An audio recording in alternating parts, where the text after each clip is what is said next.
Random man at my door. This happened about 15 years ago. I was 21 years old and living in my very first apartment. It was a small bachelor apartment in a sketchy area. I grew up in a town that was known to be rough and tough. I knew how to handle myself and learned at a young age to keep my head down and not to go looking for trouble. My apartment building was behind a bar. A lot of the customers of the bar would stand outside to smoke. When they stood outside to smoke, they would be looking at my apartment. Most of the people who were out smoking kept to themselves. A few would nod and say hello if I passed by. Never any issues until one evening. One evening I came home from work. I passed the bar and saw this extremely tall man outside smoking. As I passed, he stared at me. I gave him a slight nod but he didn't acknowledge me. He just continued to stare. It made me uncomfortable but I didn't think much of it. About an hour later, I hear a knock on my door. It was odd because you have to buzz people into the building. The building only had 8 units and I didn't really know any of the neighbors. I froze because I really didn't want to talk to anyone. But the knocking continued. I finally shouted out, "Who is it?" But there was no response. I shouted again, "Who's there?" And the voice said, "It's Tom." I didn't know anyone named Tom so I shouted back, "I don't know anyone named Tom." "You must have the wrong apartment." The voice said, "You may not know me, but I know you. Open up so we can talk." I went over to the peephole and it was the tall dude from the bar. I loudly said, "Fuck off or I'm calling the cops." I heard his footsteps walk away and heard the building door open and then close. He was gone, or so I thought. A few minutes later I peeked out the window and he was standing in the parking lot. He seemed to be talking to himself. At this point, I'm freaking out. I called my landlord who lived in the building next to me. He told me to call the police and that in the meantime, him and his brother would come check things out. I call the police and tell them what's going on. They said a car is on the way. Meanwhile, my landlord and his brother make their way to the parking lot. I watch out my window and see them approach Tall Dude. Tall Dude takes one look at them and bolts. My landlord and his brother try to chase him but Tall Dude got away. About 5 minutes later, the police arrive. I give my version of events and also a description of the man. The officer stares at me and says, "We've had reports of a man matching that description who has been sexually assaulting women. Thank God you didn't open the door." A few days later, I get a call from the officer. He told me part of their investigation was talking to the owner of the bar. The owner called the police when Tall Dude reappeared after a few days and the police responded and arrested him. So, tall creepy dude from the bar, it was a close call and I sincerely hope I never see you again. Creepy dude on the trail. It finally started raining here so I took my son, 14M, out mushroom hunting over the weekend. It was later than we normally go, and sun goes down much earlier but we were taking a quick trail to the river and back in hopes to finding turkey tails or chanterelles. We took a wrong turn and ended up going through a big field, which the trail would take us back around to the main trail to the river. As we walked toward the main trail the last group of people had left, and it was just me and my son. We walked along and out of a thicket side trail came this weird man. He had a dog with him that was alert at his side. He was staring at us as we walked closer towards him. Then he started waving at us, this really weird, slow wave.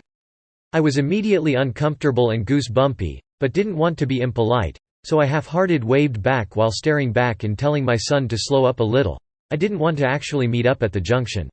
After a full minute of us dawdling, the guy slowly turned and began walking down the trail toward the main trail. I was wary walking, didn't want to go too fast, and we stopped to look at some plants, so the guy and dog got further down this trail which curved to the right and continued on 2 blocks to the junction. I was thinking, if this was a creepy let's not meet, this dude will be waiting around the corner. And sure enough, he was standing at the junction, off to the left and toward the parking lot, and to the right was a .6 trail to the river. Dude was just standing there, with his dog, staring at us, not moving at all. Both my son and I were like, holy shit WTF let's keep wide to the right, and saying he looks old, we could run faster than him, and just generally planning for freaky deaky just in case. He kept staring at us so as we approached, I asked if he was okay, and kept staring back. He was greasy-haired, tiny round glasses, a blue windbreaker, plaid long shorts, about 50 yo. His dog was small beagle mix. He didn't answer me at all, just kept staring. We turned to the right and walked about a block, I had my phone cam facing me, so I could watch him over my shoulder, and the only movement was him slowly shifting his direction to continue staring at us. I didn't say anything else to him. It was moderately unsettling, his stare, made more so by his lack of response, a motionless face, weird tiny glasses, slow wave at us like zombie MFKA. He did leave Beck on our way back. He was no longer standing on the main trail. So hey freaky deaky forest zombie dude, for sure stay in the thickets and let's not meet. TLDR. Silent staring socio on the trail. I really should have just gone home. So this story is a few years old, but I just found out about this sub today, and whenever I tell this story to people, the reaction is always some variation of, holy fuck. At the time of this story, it's mid-October, I'm 20 years old, and a senior in college. I got out of class at 9 p.m. and headed downtown in my college town to see about an open mic thing that was supposed to be happening at a hookah lounge, and around that time there was a guy who would play accordion on one of the corners of the main thoroughfare. Didn't find accordion guy, and either the hookah place was closed, or it wasn't an open mic night, don't quite remember. But as I'm walking back down one of the main streets in downtown that heads back onto campus, I came across this very drunk woman begging two other women for a ride home. I think the girls were getting into an Uber or they didn't have space or something. Point is, the other women weren't taking her and wouldn't help her. Mind you, this is a Thursday at 9-ish at night. When she finds that the other women can't help her, and I'm walking past, she turns to me to ask for my help getting home. For context, I still have my backpack on, my phone's running low, but I've been at this school and in this town for 3 years at this point, so I know downtown and campus pretty damn well on foot. I am also a young AFAB, assigned female at birth, person. This is important. Also of note, I do not have a car at this point in time. She gives me an address, and it's maybe 15 to 20 minutes walk north, slightly northeast of where we were at, and I knew the general area where it was, so I was more than happy to be a good Samaritan and walk a drunk woman home who didn't feel safe. Boy, do I regret my bleeding heart after this.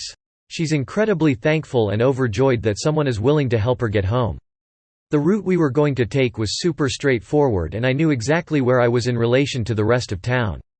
She says that she has to pee really badly. I reassure her it won't be that long and she'll be back at her place. She says that she was out with her boyfriend and he left her at the bar alone. Drunk and mad at her or something. Says she's from out of state.